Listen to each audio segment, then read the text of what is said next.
Entonces, ¿tú crees que ya en serio el PRI se murió? Pues yo creo que ya no tiene remedio. Yo creo que ya está en rigor mortis. Tantos años peleando porque la muerte del PRI, mira. Sí, y La cosa era... Quien se lo echó fue el propio... El propio Alito, el propio Alito. Presidente del PRI. Eso es maravilloso. Sí, que de ese se acabó derrumbando paredes. Qué fuerte, hermano. Pues ya que, ¿no? No, es una... Cámara, ya se la sabe. No, espérate. ¿Qué? Es de juguete, ¿no? ¿Te dio miedo? No, pues yo pensé que era la Suprema Corte, caramba. ¿A poco sí de feo soy? Pues sí, pero Sí además... tienes pinta de ministro. Pero además creo que ya están tocando aquí, ¿no? A ver. Sí, mira. No, obras. ¿Qué tal que es? No. Pues es la anti-Suprema Corte. Hola, hola, bienvenida. La Suprema Nancy. No hay que confundir la Suprema Nancy. Nada que ver con la Suprema. Bienvenida de nuevo al Chamuco. Muchas gracias por la invitación. Está bien Siempre que es cada un gusto. determinado tiempo vengas para ponernos al corriente Sí, ¿verdad? de las cosas que pasan. Sí, por supuesto. Y la Suprema Corte es un tema. Sí, Es un un tema del tema. Poder Judicial. Además lo has estado trabajando, ya se están encontrando cosas que son increíbles. Ahorita acabas de encontrar que 2 ministros de la Suprema Corte tienen un conflicto de interés porque están en un órgano que litiga. A ver, cuéntanos. ¿Cómo se llama el órgano? Se llama Instituto Mexicano del Amparo. Es una asociación civil. Yo cuando escuché el nombre dije, eso ni a Helguera y a mí se nos hubiera ocurrido para un mono sapiens. Instituto Mexicano del Amparo. Sí, exactamente. Y sí, hay 2 ministros en un abierto, me parece a mí, conflicto de interés, porque están en la estructura de este instituto, es decir, forman parte. Uno de ellos es vocal, el otro es miembro honorario, se trata de Luis María Aguilar y también de Alberto Pérez Dayán, 2 ministros que además sistemáticamente fallan en la Corte en contra de la Cuarta Transformación. Y aquí lo importante de este Instituto Mexicano del Amparo es que es una asociación civil que se ha dedicado a litigar contra el proyecto de nación que encabeza el presidente López Obrador, con un respaldo mayoritario. Estamos hablando que al presidente no lo eligió un grupo, lo eligieron 30 millones de votantes. Entonces sí es interesante cómo estos 2 ministros, al mismo tiempo que están fallando en la propia Corte en contra de las políticas públicas de este gobierno, además participen en este tipo de asociaciones civiles que, entre otras cosas, y a mí es parte de lo que me ha sorprendido, pues promueve masivamente juicios de amparo contra los libros de texto. O sea, incluso pone a disposición de la gente en su página de internet un formato, un formulario donde tú nada más le pones tu nombre y vas y lo presentas ante el juzgado. O sea, ya no necesitas un abogado porque ellos ya hicieron todo el trabajo y lo ponen a disposición. Un poco en el mismo sentido lo ha hecho el Consejo Nacional de Litigio Estratégico, que es esta otra asociación civil creada por empresarios, particularmente está ahí metido Claudio X González Guajardo, Gustavo de Hoyos Walter, José y Ramón también Cosío, ¿no? además hay una participación indirecta, digamos, y Fernando Gómez Montt Urueta, que fue secretario de Gobernación de Felipe Calderón cuando nadie se enteraba de que Genaro García Luna tenía su sociedad con el cártel de Sinaloa. Entonces sí es interesante ver cómo la Corte, pues cada vez en un descaro total, yo siento, un cinismo, pues ya no les importa ni siquiera su imagen pública, cada vez la manchan más. O no sé cómo son juez y ven. parte, literalmente, ¿no?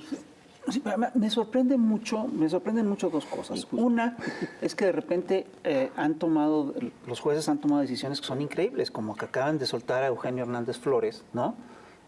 Y también tienen una actitud muy curiosa ante lo de Cabeza de Vaca, a quien se le acaban de encontrar un cementerio clandestino en sus terrenos, ¿no? En los terrenos de una de sus empresas. Pero la otra cosa que me llama la atención es esta sesión que convocó la ministra Norma Piña, en la que pues prácticamente amenaza al país de que si no se le da el dinero que piden, va a haber problemas, ¿no? Cámara, ya se la sabe. Sí, un poco. Pues sketch que hacían al inicio, es que es el mensaje que nos manda al pueblo de México la Corte. O sea, además es un mensaje simbólico Y es un mensaje literal. Primero porque nunca en la historia de la Suprema Corte se había hecho una sesión solemne para hablar de su presupuesto, ¿no? O para intentar justificar lo injustificable, que es el robo al erario de la nación, porque no es otra cosa más que eso, ¿no? Entonces ella dice que es un incremento del 4% real, en realidad en términos nominales es un 10% de incremento, y es un 10% de incremento que además les asegura específicamente a los ministros y ministras de la Suprema Corte de Justicia de la Nación aumentar su sueldo de 700,000 a 745,000 pesos mensuales. O sea, parte de ese dinero que están exigiendo va directamente a sus bolsillos, ¿no? Y por supuesto ya sabemos los demás 40 privilegios de los que gozan, desde el internet en sus casas, los teléfonos celulares para ellos, para su familia, los viajes al extranjero, los viajes a México para ellos, para su familia nuclear, todo eso que ya sabemos es Lo de sus un casas, abuso. ¿no? Los arreglos a sus casas. Exactamente, los arreglos a sus casas. O sea, no conformes con que les pagamos muchísimo dinero por la injusticia que cometen. Podemos hablar ya de una Suprema Corte de Injusticia de la Nación, porque a eso se dedican y podemos irlo desagregando poco a poco. Además de eso, todavía piden más dinero para seguir saqueando al erario de la nación, es decir, al pueblo de México, porque el erario es del pueblo. No es del gobierno, no es del Poder Judicial, no es del Poder Legislativo ni del Poder Ejecutivo. Entonces, además hacen un mensaje en el cual ella muestra su músculo, ¿no? Es decir, ahí estaban todos los ministros de la Corte, ministros y ministras, estaba también los consejeros del Consejo de la Judicatura Federal, que se supone son los que deberían de estar vigilantes de que no ocurran estos abusos de jueces, magistrados, ¿no? Que estén liberando delincuentes, sean delincuentes del crimen organizado o de cuello blanco o del sector político, de donde sea, pero que no estén liberando delincuentes. Y también estaban presentes los magistrados del Tribunal Electoral del Poder Judicial de la Federación, y ahí viene el mensaje amenazante al pueblo. Si no me dan este dinero que estoy exigiendo, primero nos meten en una supuesta parálisis, dicen, pero también el mensaje de Norma Piña es: no van a tener una transmisión de gobierno democrático y tampoco van a ser unas elecciones 2023-2024 pacíficas. Esto es muy grave. ¿Con base en qué dice grave. eso? Ajá, ¿por qué? Pues, ¿Qué podrían hacer? pues cualquier cantidad de cosas. Es Claro. que imagínense, ellos son el Poder Judicial, el Tribunal Electoral del Poder Judicial de la Federación, que estaba ahí presente, los magistrados estaban ahí presentes, son los que van a calificar la elección. Y son los mismos que en las elecciones intermedias determinaron quitarle un número importante de curules a Movimiento Regeneración Nacional y los partidos que lo acompañan en este proceso de transformación, argumentando de que los números no salían y que iban a hacer nuevas fórmulas y no sé qué y bla, bla, bla. Y al final le restan la mayoría calificada a Morena. O sea, no es que Morena haya perdido votos. Morena perdió en el Poder Judicial, que es justo el Tribunal Electoral. Ahora, ¿qué va a pasar o qué está en juego en 2024? Primero, la presidencia de la República, pero segundo, el Plan C. El Plan C está en la mesa y el Plan C para el Poder Judicial significa la renovación de la Suprema Corte, del Tribunal Electoral y del Consejo de la Judicatura, porque se busca democratizar. Entonces, si no tienes mayoría calificada en Cámara de Diputados, en Cámara de Senadores, no puedes modificar la Constitución. Entonces, sí, ellos pueden, claro, meter tema de violencia. No es la primera vez que se habla de violencia en el futuro inmediato, que son las elecciones, ya lo había dicho Felipe Calderón. Entonces, me parece que sí es muy importante poner los ojos en el Poder O Judicial. sea, ellos tienen su plan D. No, claro. Nada más que está ese plan de es el la chingada. antiplan C. Es el antiplan C. Es decir, es lo que ellos están diciendo. Si tú quieres hacer el plan C, al final, el plan C yo también lo tengo que calificar.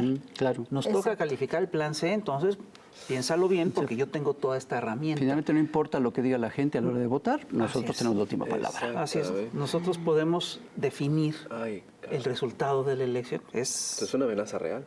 Es una amenaza real, sobre todo si tomamos en cuenta quiénes están en Tribunal Electoral del Poder es lo que Judicial te de iba la a preguntar. Federación. Y justo es que a mí me parece muy importante también ya que visualicemos quiénes tienen capturados a estas instituciones del gobierno.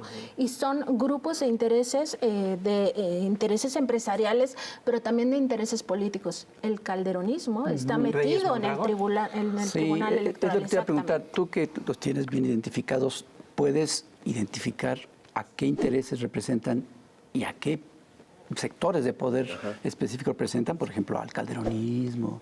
¿Nos podrías más o menos hacer esta disección? Y qué importante porque el calderonismo tiene mucha injerencia en el Poder Judicial. Hablábamos del Consejo Nacional de Litigio Estratégico con Fernando Gómez Montt Urueta en estas estrategias que vienen desde juicios de amparo, de controversias constitucionales, etcétera. Todo el andamiaje jurídico legaloide, en realidad, de guerra legaloide contra la Cuarta Transformación, pero también a favor de Xóchitl Gálvez, de toda su candidatura, viene de este grupo ligado directamente al calderonismo. Y en el caso del Tribunal Electoral, pues decir que la presidencia de este tribunal está tomada por un calderonista, que fue el coordinador de asesores de la Secretaría Particular del presidente Felipe Calderón. Y aunque ahora intente decir, no, yo ni lo conocía, bueno, pues no vas a decir que su oficina estaba en Los Pinos y que él estaba directamente en la estructura de la oficina del presidente de la República en aquel momento, que era Felipe Calderón Hinojosa. Por supuesto que ahorita muchos quieren pues ya decir que no tienen nada que ver, porque lo que les interesa es seguir manipulando las cosas desde dentro sin que tengan un costo hacia lo social, ¿no? Sin que la gente les reclame nada. Es Reyes Mondragón. Reyes Mondragón. Sí. Oh, ¿saben qué es injusto? No. Ir a un corte comercial, es cierto, es muy justo para quien se anuncia, pero tenemos que regresar. Vamos a escuchar los Chamu Hits. Chamu Hits. Vamos a verlos y escucharlos. Y vamos a un corte y Qué pena. regresamos.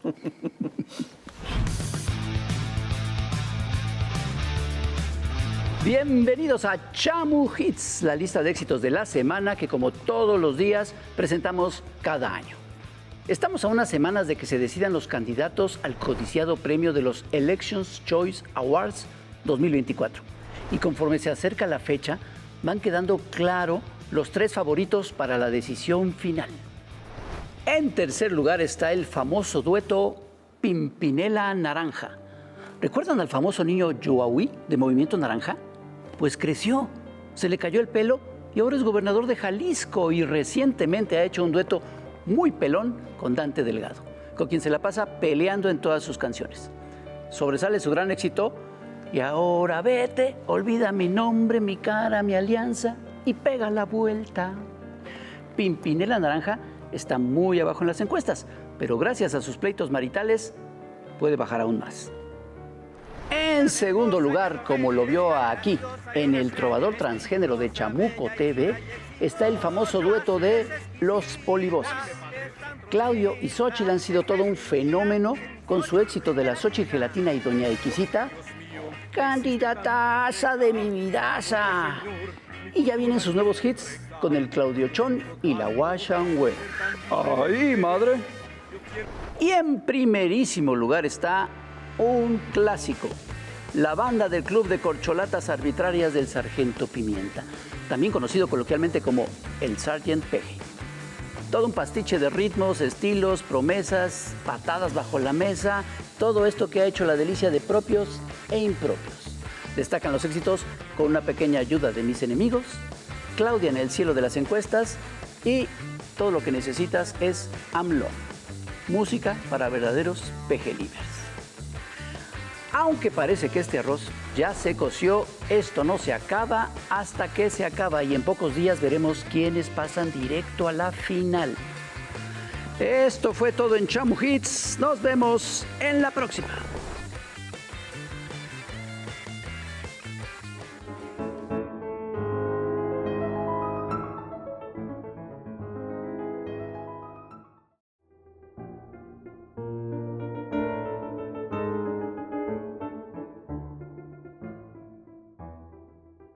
Y seguimos aquí en el Averno, ni más ni menos que con nuestra amiga y admirada Nancy Flores. Oye, te tengo una serie de preguntas. Es decir, todo esto podría prefigurar una cosa que ha ocurrido en toda América Latina, que es la guerra judicial. Lo que es, de lo que hablas de que hay guerra judicial. ¿Qué tan seria es la guerra judicial en México? Muy seria, tan solo tenemos como antecedente lo que hizo el propio Luis María Aguilar en días pasados, apenas hace una semana, cuando presenta este proyecto en el cual busca destituir al presidente López Obrador y además consignarlo ante autoridades. Eso es que suena de risa, pero no lo es, es muy grave. Me parece uno de los episodios ya más cínicos y descarados de la Suprema Corte de Justicia de la Nación en el contexto de la guerra judicial, que es una de las fases. A veces solo se encamina por esta vía judicial, pero en el caso mexicano es una de las fases del golpe de Estado blando, que estuvo en marcha desde antes que el presidente López Obrador asumiera este máximo cargo de representación popular. Desde que ganó. Desde que ganó, julio, de hecho, desde antes, y lo vemos ya en una retrospectiva mayor, podríamos decir que esto empezó en el desafuero. Así es. Desde el desafuero de 2005 ya querían descarrilarlo y pues básicamente él llega por el respaldo del pueblo, esa es una realidad. Y lo que hace la Suprema Corte de Justicia de la Nación con este proyecto que finalmente el ministro retira, que además retira sin ninguna explicación. Pero, perdón, ¿cuál fue lo que origina esta sentencia del...?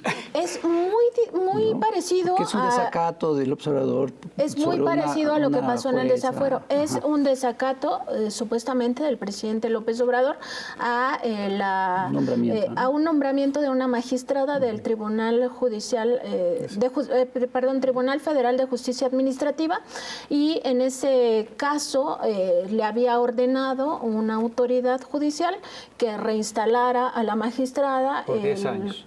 Por 10 años, pero además una magistrada que ya se había jubilado, o sea, que ya no tenía razón de ser, y es un pretexto, o sea, al final es un pretexto para decir el presidente ha desacatado una orden judicial, pero es algo que ya venían buscando, y esto también nos lleva al inicio de nuestra conversación, este Instituto Mexicano del Amparo. Su presidente en algún momento, más bien no en algún momento, en noviembre de 2022, sugirió en un ensayo que se le fincaran responsabilidades penales al presidente López Obrador. Sí, en ese ensayo decía, cuando el presidente López Obrador, porque ya lo dijo en una mañanera, la del 25 de noviembre del año pasado, que no hicieran caso a las órdenes judiciales cuando se liberaran delincuentes, porque un día antes se había fallado en la propia Suprema Corte de Justicia de la Nación por un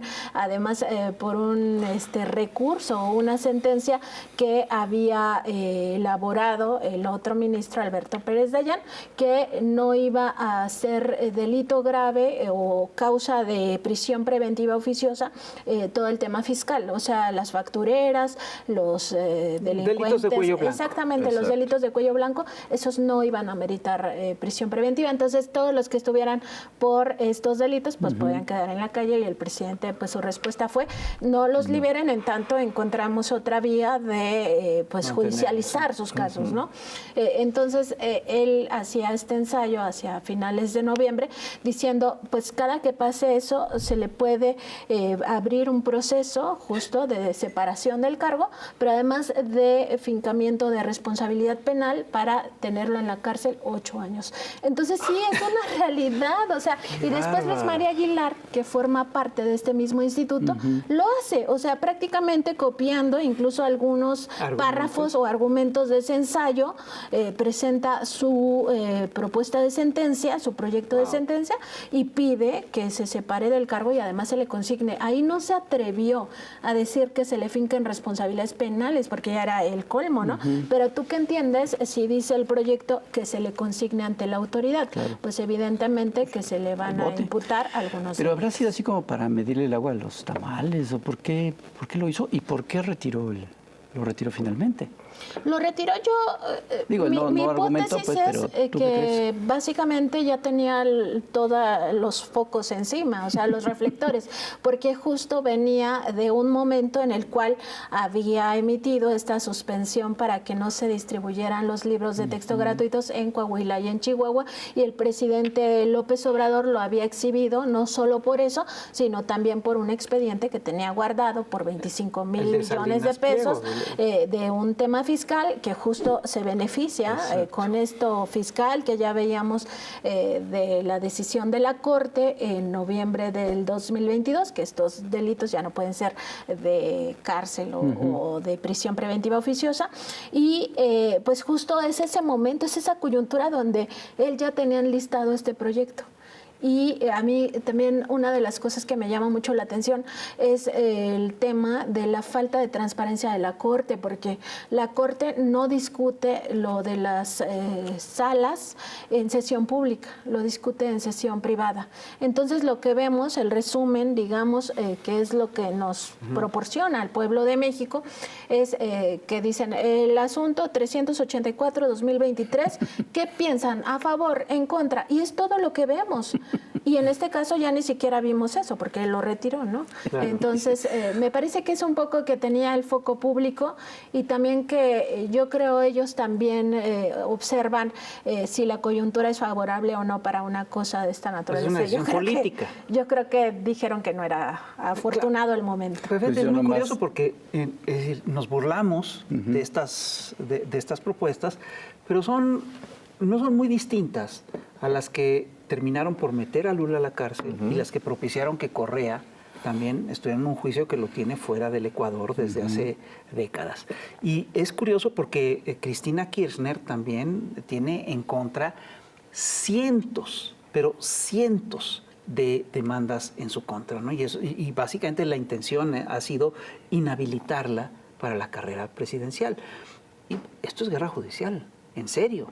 ¿Quién está detrás de esta guerra judicial? Exactamente. Lo de Perú es increíble, y lo de Colombia también. Y Bolivia, o sea, en todas general, partes. Prácticamente el laboratorio es América Latina de estas guerras judiciales que en realidad forman parte de los golpes de Estado blandos. En algunos casos se han ensayado con muchísimo éxito, en otros no han tenido tanto éxito, un poco también por el respaldo de los pueblos, ¿no? Que sí. Tanto está preparado el pueblo. Yo quiero ver para si se atrevan a respaldar destituir sus al líderes. observador. ¿Qué va a pasar? Sí, es un escenario que no quisiéramos vivir. No, en claro realidad, que no, pero yo creo que la gente no lo se va a quedaría... No se va a quedar de brazos Impasible, cruzados. ¿verdad? No, menos ahora. O sea, si no pasó en 2005, cuando el desafuero, que él tenía mucho menos reflectores, quizá menos apoyo en términos reales, ¿no? Nacional. Había mucha más manipulación mediática en contra de la sociedad. Entonces, creo que sería, pues sí, algo más intenso, pero infinitamente que más intenso. entendieron eso. Sí. Pues sí, quizá, quién sabe. Yo creo que sí están preparando un tema para cuando López Obrador salga de la presidencia. O sea, sí me parece que es una parte de la estrategia. Que es parte de lo que han hecho en toda América Latina. En cuanto el personaje deja de tener el poder, los reflectores, lo meten a la cárcel. Ahora, fíjate, es muy curioso porque hay que revisar quién está detrás de estos procesos judiciales, de esta guerra judicial. El otro día entrevistamos aquí a Leti Ramírez y decía que detrás de todos los amparos en contra de los libros de texto estaban los mismos grupos, todos ligados a Claudio X González. ¿Y qué crees? ¿Quién crees que patrocina a Mexicanos contra la corrupción de Claudio X González? La National Endowment for Democracy, que es un organismo que hace las funciones que hizo la CIA durante un tiempo. Entonces, pues estás realmente ante una estrategia de intervención extranjera. Sí, por supuesto. El gobierno de Estados Unidos ha estado financiando no solo a Mexicanos contra la corrupción e impunidad, sino otros brazos jurídico-mediáticos de los grupos conservadores, si podemos llamarlo así, pero en general de el poder empresarial en México, ¿no? Que es el que tenía capturado al gobierno, que es ese mismo que está acostumbrado a zarandear literalmente a los presidentes, ¿no? Tomarlos del brazo y decirle, tú me debes tal cosa, ¿no? Y vimos ahí Yo te una patrociné foto, con tanto. e incluso ya de Peña Nieto, ¿no? Dejándose y además intimidado totalmente. Entonces, sí, el gobierno de Estados Unidos tiene muchos intereses en México. Recordar que en el caso de Mexicanos contra la Corrupción e Impunidad, después de que Contralínea revela justamente que estaban estas facturas que salen de la Embajada de Estados Unidos en México a nombre de la USAID, el presidente López Obrador envía esta nota diplomática y es una nota diplomática que Estados Unidos nunca respondió.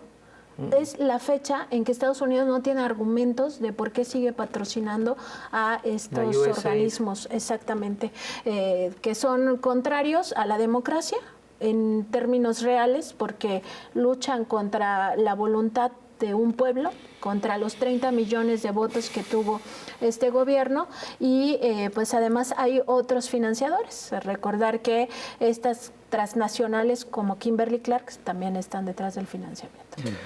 Y ya estamos aquí de vuelta, estamos en el Plus de YouTube y seguimos charlando con nada más y nada menos que con Nancy Flores de la revista Contralínea. Nancy, viendo la fortaleza y criminal dimensión que tienen estas dos garras que tiene la derecha, que es la mediática y la judicial, ¿qué panorama encuentras en el futuro no inmediato y no tan inmediato de venganza judicial contra López Obrador, contra la 4T, en el camino que resta o terminando su sexenio? Es una posibilidad, pero también siento que no una posibilidad fácil, en el sentido de que sí habría un levantamiento social. O sea, yo no creo que el pueblo, con toda la conciencia que se ha adquirido, pues permita una injusticia, ¿no? En ese sentido, como pasó en Brasil con Lula. Incluso ya no siendo presidente. Exacto, sí, incluso no siendo presidente. O sea, además de recordar que López Obrador particularmente ha dicho que ya se retira totalmente de la vida pública. Entonces, imagínense, o sea, todavía que tiene esta pues decencia política que casi nadie tiene, ¿no? Primero nos decían que se iba a reelegir no sé cuántas veces, iba a ser el dictador. Ese discurso ya se les cayó. Ahora dice López Obrador, yo ya ni siquiera voy a aparecer, pero ni siquiera me busquen, ¿no? O sea, ni siquiera con mi familia voy a hablar de política. Entonces, no creo que se atrevan, pero sí es una posibilidad. Pero sí lo piensan. Y además, y lo intentaron hace unos días, ¿no?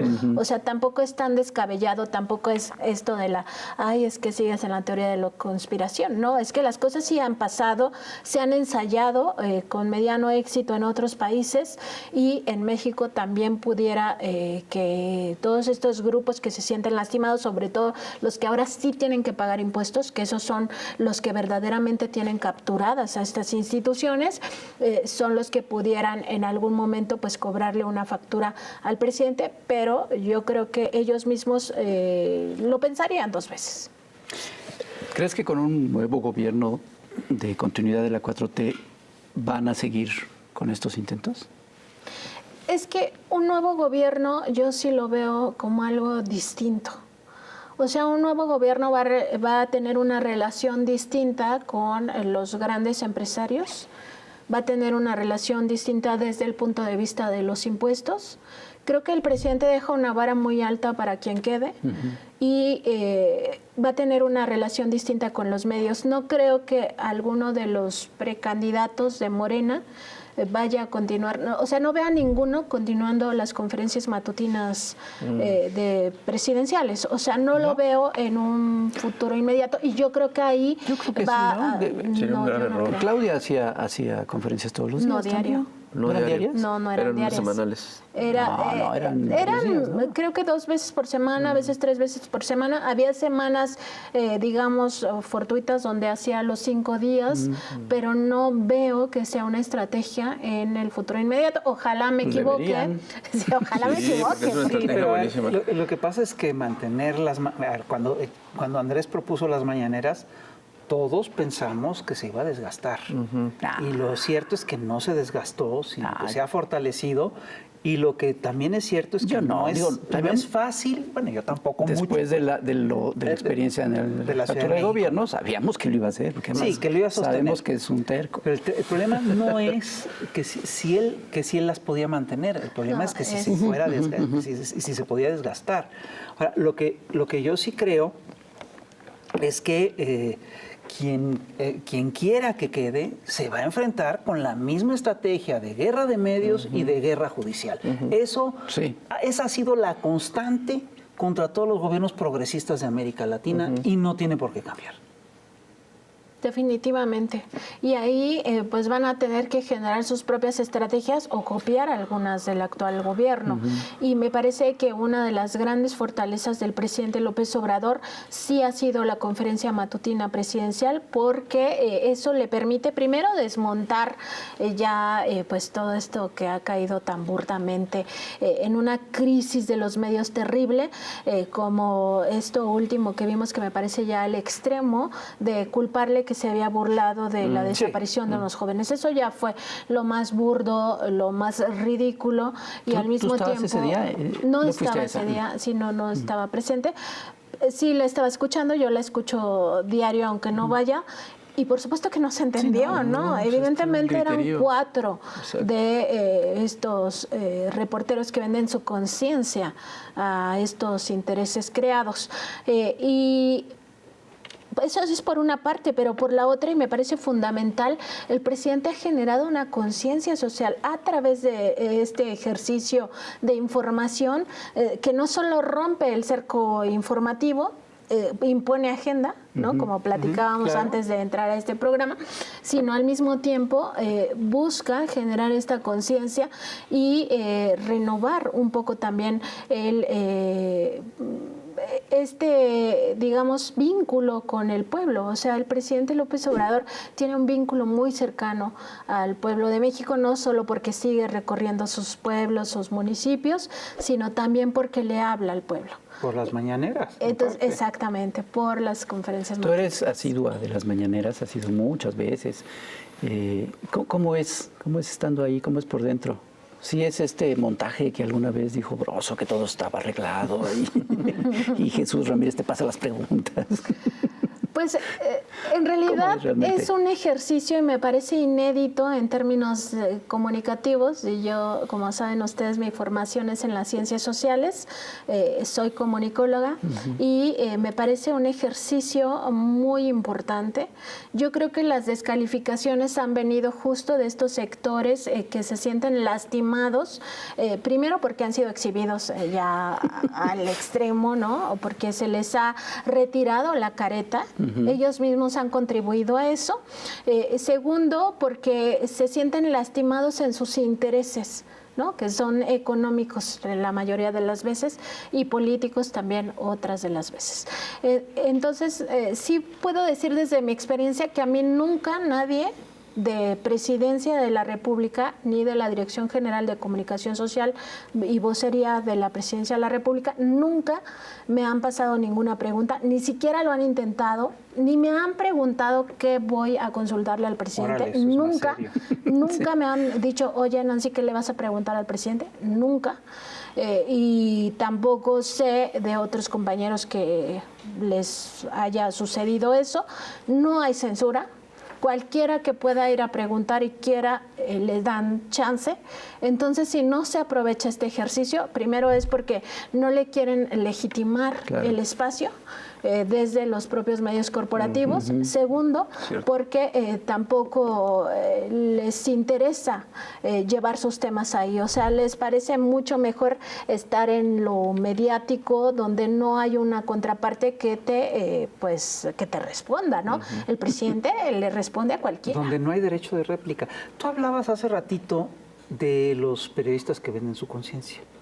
Y hablamos también del peso que tiene la guerra mediática en nuestro país. Y ustedes documentaron el caso del reportaje de la Casa Gris. Es decir, ¿cuánto costó ese reportaje? Mexicanos contra la Corrupción y la Impunidad pagó más de 600,000, si no recuerdo mal, 614,000 pesos por ese trabajo. Es un exceso. O sea, vamos a decirlo que en la experiencia de alguien que trabaja en los medios de comunicación, no hay un solo freelance, ni en México ni en el mundo, que por un trabajo gane más de $500,000 de pesos y hasta 3 millones de pesos, porque Mexicanos contra la Corrupción e Impunidad ha pagado hasta 3 millones de pesos por supuestos reportajes. Pero más allá de eso, o sea, que sí es una compra de conciencia, que ningún medio, ni en México ni en el mundo, pagaría algo así por un trabajo, ni siquiera corresponsales de guerra, que están en riesgo sus vidas. Y te puedo decir, porque lo sabemos, o sea, el mercado de los reportajes para los freelance paga a lo mucho 20,000 pesos por trabajo. O sea, imagínate tú. Estamos hablando de cuánto porcentaje de diferencia. Es un mundo. En este caso de la Casa Gris pagaron 614,000 pesos, si no me equivoco, pero sí más de 600,000 pesos.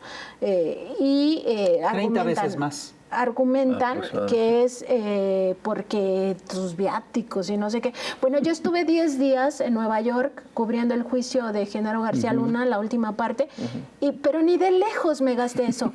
Y Nueva York es una de las ciudades más caras del planeta. Ni de lejos me gasté eso. Entonces, digo, nada más para que dimensionemos de qué estamos hablando.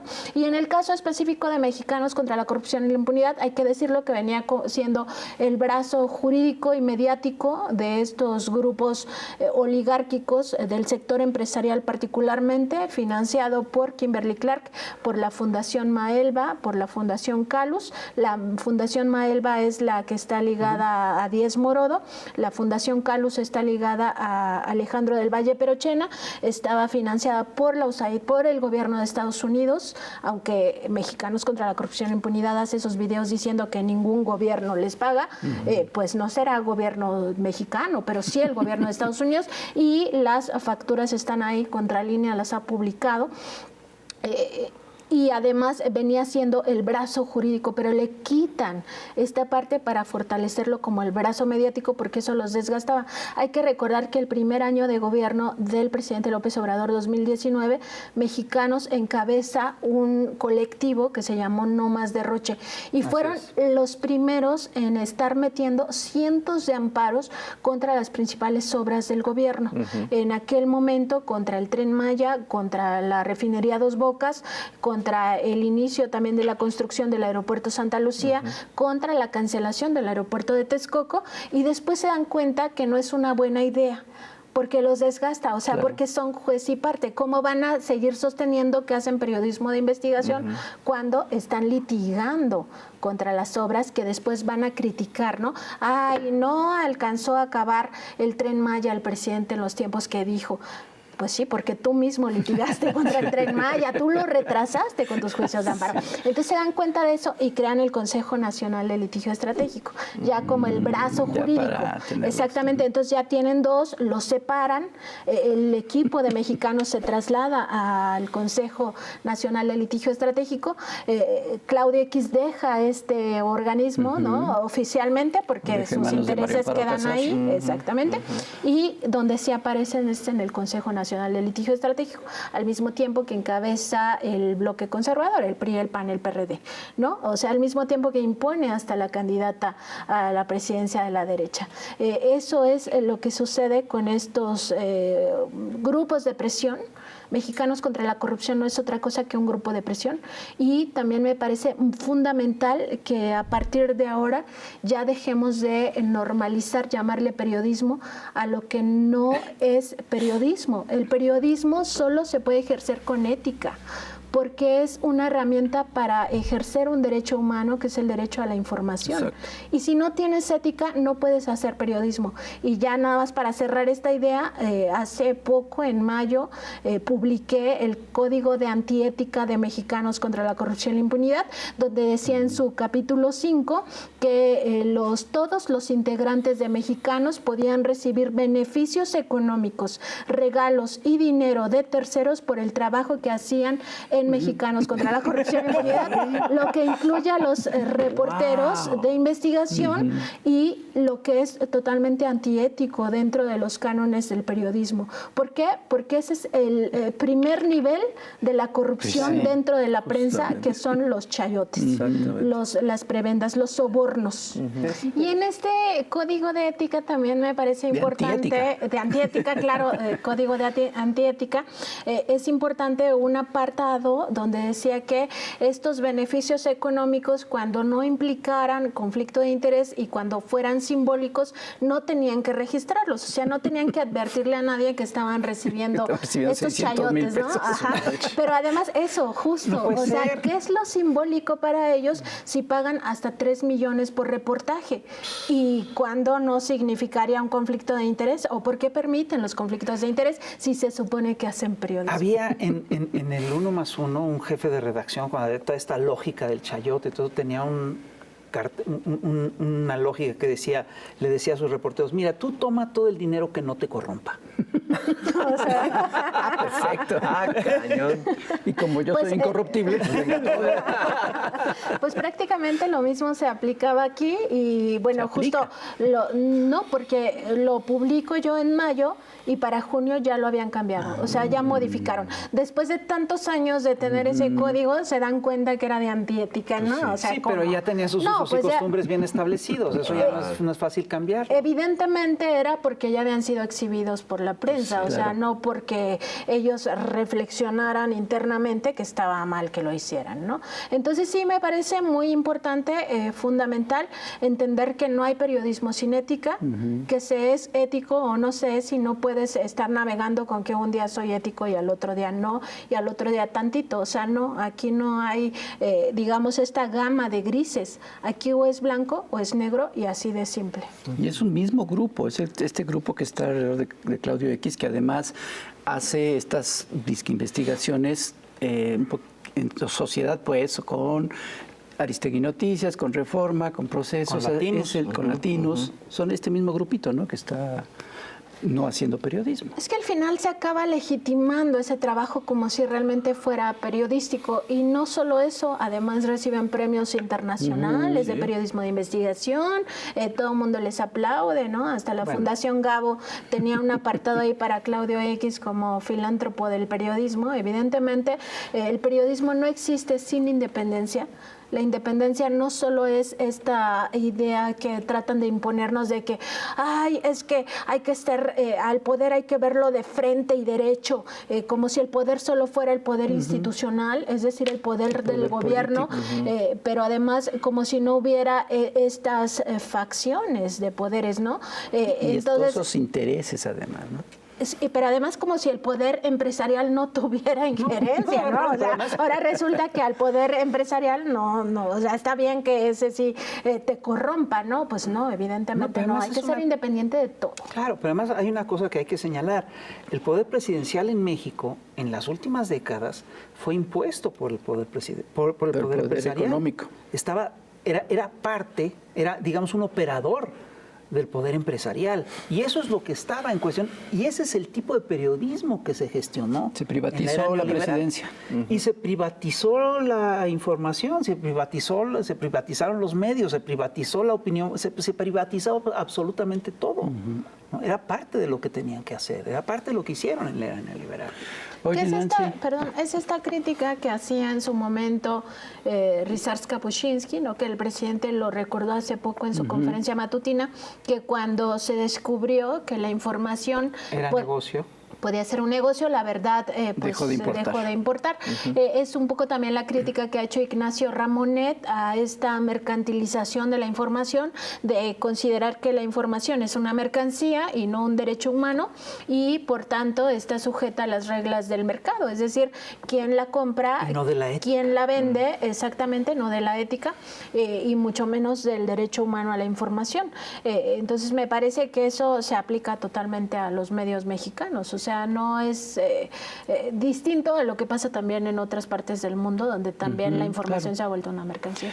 Oye, pues estamos en un momento importante. Acabamos de ver hace pocos días una cosa que me parece inédita, que es el PRI casi haciéndose un harakiri, Sí, ¿no? totalmente. Por primera vez en su historia no va a presentar un candidato presidencial y se alinean a las órdenes de Claudio X y ya se van con Xóchitl Gálvez, y además exhibiendo que todo ese proceso pues fue un montaje, ¿no? ¿Tú cómo ves toda esta situación? Sí, es histórico, es un momento histórico, realmente no creíamos que fuera a llegar.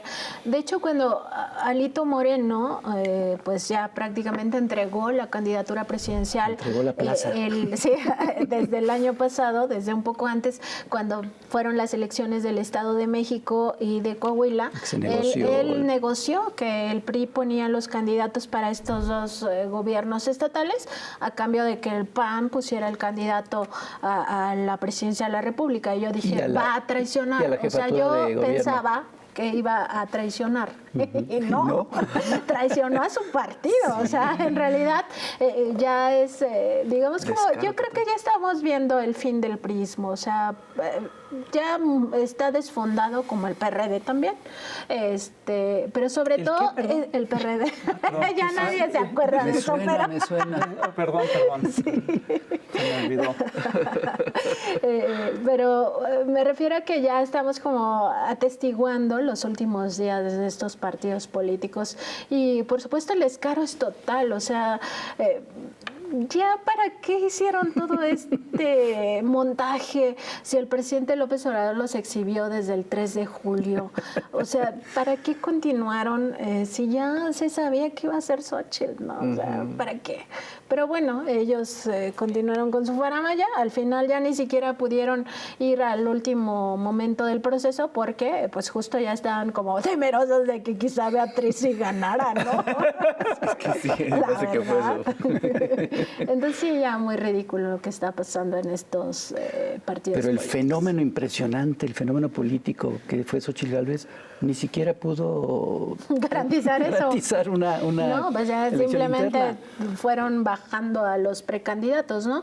Y es que justo ese es el problema de ellos, que no se dan cuenta que 2024 va a ser una contienda real.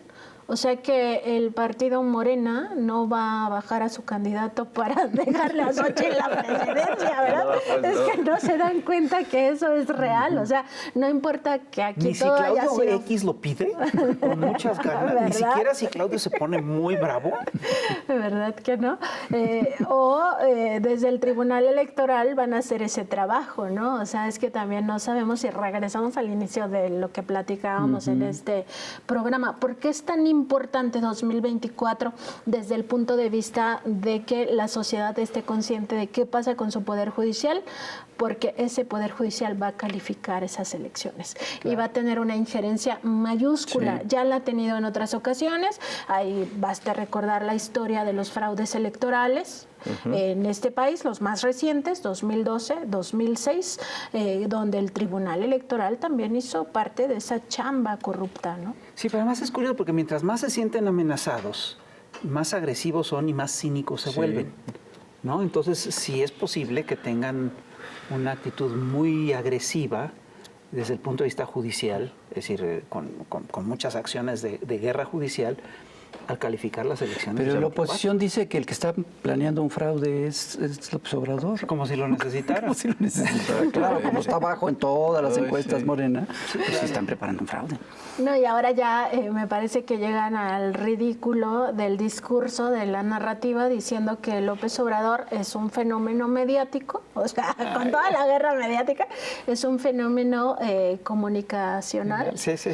donde pues él, a pesar de todos los tropiezos de su gobierno Los y de lo fracasos. mal que va este gobierno, que es el desastre total, nunca habíamos vivido un gobierno tan malo como este, el pueblo lo quiere, ¿no? O sea, ya dices, bueno, o sea, si no ves que toda la pobreza, a pesar de que tuvimos dos crisis económicas terribles a nivel mundial, que fueron primero la derivada de la pandemia de COVID-19 y después de esta guerra entre Rusia y Ucrania, y a pesar de eso digamos, recortó o digamos, bajó el número de esto, pobres. sí, exacto, es que no encontraba la palabra. Sí, hay un decrecimiento de los pobres. Además, Mira, o sea, son no es 5 cualquier millones, cosa. 5 sí. millones desde el 2018 al 2022, y si contamos la cantidad de pobres que entraron en la pandemia, salieron después de la pandemia casi 9 millones, 8.9 millones, perdón. Eso no tiene antecedentes en la historia reciente de México. Y no tiene antecedentes porque estábamos en un proyecto de nación donde siempre se beneficiaba a los de arriba. Nunca se beneficiaba a los de abajo, y en ese sentido les surge decir que este proyecto de nación no sirve, que hay que tirarlo a la basura y que hay que regresar Y por al eso esa neoliberalismo. desesperación por parar los proyectos. Los grandes proyectos de este sexenio. Sí, Todo, que saben que porque el año además- que entra, que se inaugure el Tren Maya, que empiece a trabajar la refinería. el que se- transísmico. El transísmico.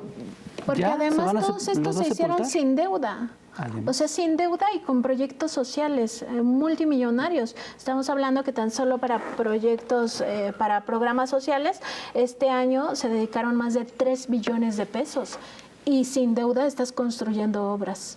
Es inaudito. impresionante, es inaudito, exactamente. Oye, sabemos que vas a votar por Xochitl Gálvez, que es ¿Verdad? Que candidata. ya se me notó tanto Pero en sí, esta plática. pero en general, ¿tú cómo ves, cómo te sientes, cómo ves la perspectiva de que próximamente, bueno, el siguiente mandatario puede ser una mujer? Todavía no lo sabemos. Todavía no lo sabemos, pero existe esa posibilidad. Existe la posibilidad. Es una posibilidad y ojalá ocurra, porque yo creo que en términos no, Lo digo por no, Xochitl, no de porque es su género, no de género, O sea, a ti porque eso no te- tampoco no- es que tampoco podemos decir que una mujer va a ser lo mejor para este país cuando tenemos a Xochitl, ¿no? Como candidata ya de la derecha. O sea, yo no votaría por una No, pero esa circunstancia de perspectiva género. también es histórica. Pero podemos entrar en una coyuntura muy interesante. Lo que sí estoy convencida es que Morena va a seguir gobernando. O sea, no importa el candidato de esa coalición, Morena, Verde y Partido del Trabajo, ellos van a continuar porque la gente sí está consciente de que otro gobierno es posible, que otra forma de gobernar es posible, y con éxito y sin deuda, y también sin rescatar a los de arriba en situaciones de crisis profunda como la que vivimos en la pandemia. Guarden ese tuit. Vamos a guardar ese comentario. Qué bonito. Muy bien. Nancy, muchísimas gracias. Muchas En verdad, gracias es un por la honor tenerte invitación. aquí. Siempre también. Como un siempre, honor. es un gusto tenerte, es Sí, un honor, muchas muy gracias. ilustrativo, muy buena información, estamos muy agradecidos. Muchas gracias a ustedes. Señoras y señores, otro programa que va a tener que coleccionar, compartir, comentar. Y ya lo saben, cuídense mucho y compre su revista de Chamuco y los Hijos del Averno de septiembre. Ya lo sabe. Adiós. Adiós, nos vemos.